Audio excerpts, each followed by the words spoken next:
Your words are changing your words reality simultaneously. आपकी जो दुनिया है वो हर पल उसकी सच्चाई बदल रही है केवल आपके बोले हुए शब्दों से। आप चाहे वो शब्द अपने अंदर अनुभव में लाते हैं या फिर उसको शब्दों में बोलकर एक्शंस में लाते हैं, हर सच्चाई आपके सामने किसी ना किसी रूप में आ रही है। इसको हम कह सकते हैं कि अवतरित हो रही है।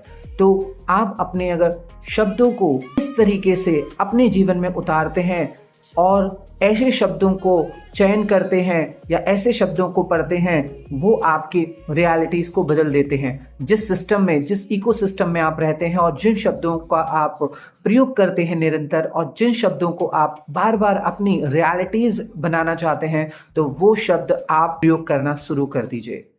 इसी तरीके से हम लोग जो नाम जाप की बात करते हैं, तो नाम जाप भी उनमें से एक है। जैसे हम अगर अपनी शब्दों से अपनी रियलिटीज, तरह तरह की रियलिटीज, तरह तरह की दुनियाओं को बना रहे हैं। कभी कभी हमारी दुनियाएं बहुत अलग अलग तरह से है ना बन रही होती हैं, रियलिटी सच्चाई बन रही होती है, लेकिन हमें नहीं पता होता है। इसका बेस्ट एग्जांपल मैं आपको दूंगा कि कोई बहुत बड़ी सेलिब्रिटी है या बहुत बड़ा कोई है ना बिलियनियर है और वो अचानक से है ना कभी किसी है ना संत के यहाँ जाता है और वो उनके मात्र एक दर्शन से, मात्र एक स्पर्श से, मात्र केवल बात करने से उसकी रियलिटी बदल जाती है।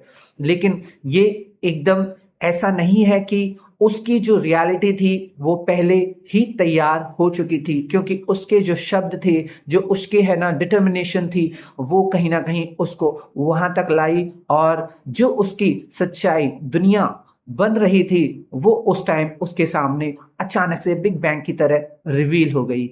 तो क्या आप भी अपनी सच्चाई को बदलना चाहते हैं या क्या आप भी अपनी सच्चाई को बदल रहे हैं?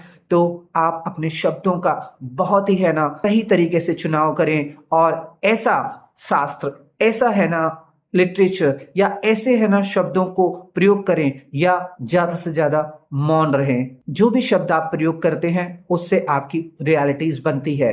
तो आज से ही आप अपनी शब्दों का चयन भावनाओं और इमोशंस के साथ साथ उसमें किस तरीके का डिटर्मिनेशंस है वो है आपको देखना है। देखते हैं कि आप किसी भी है ना शब्द को अगर संकल्प के साथ करते हैं तो कहीं ना कहीं वो आपकी रियलिटी बन जाते हैं। तो सही से संकल्प लीजिए और हमारे को फॉलो कीजिए।